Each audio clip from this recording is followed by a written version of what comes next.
Al momento per loro, gli oltre 20.000 precari siciliani impegnati nella pubblica amministrazione, è previsto il rinnovo del contratto, l'ennesima proroga, un film che si proietta da oltre 25 anni, una situazione di autentica frustrazione. Andare a lavorare con la spada di Damocle sulle spalle che domani a fine anno il contratto ti scade e non sai neanche se c'è la possibilità di essere rinnovato, significa prestare un'attività lavorativa in un ente dove svolgi una mansione anche di una certa responsabilità senza avere prospettive nel futuro.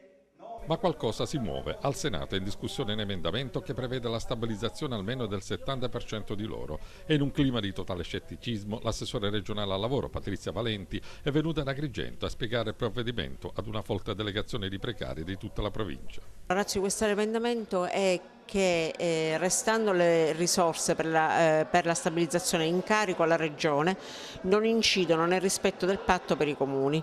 Quindi tutti quei comuni che oggi sono al limite dello sforamento per il rapporto che c'è tra spese del personale e spese correnti riescono comunque, se sussistono tutti gli altri elementi previsti dal decreto 101, a procedere alla stabilizzazione.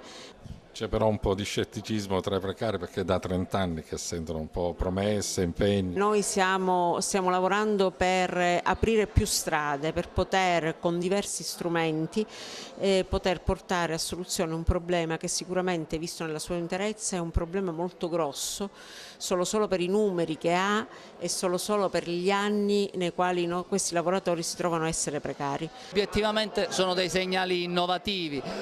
Noi sindaci molto spesso abbiamo posto il problema del patto di stabilità individuandolo come uno degli elementi di difficoltà per procedere alla trasformazione di questi contratti. Il fatto che adesso ci venga accettato credo che sia un passo avanti, si dirà è timido ma è un passo avanti. Dopo quasi 30 anni di parole, promesse ed impegni, la sfiducia però è totale.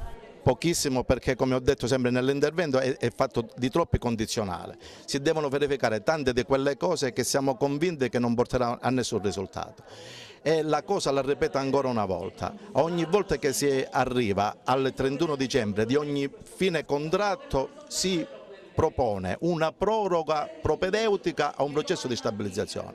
Alla prossima scadenza avremo un'altra proroga propedeutica al processo di stabilizzazione. Io l'ho detto chiaramente, si deve andare a Roma per dire che si devono trasformare i contratti in essere ad invarianza di spesa, perché ci sono tutte le condizioni per poterlo fare.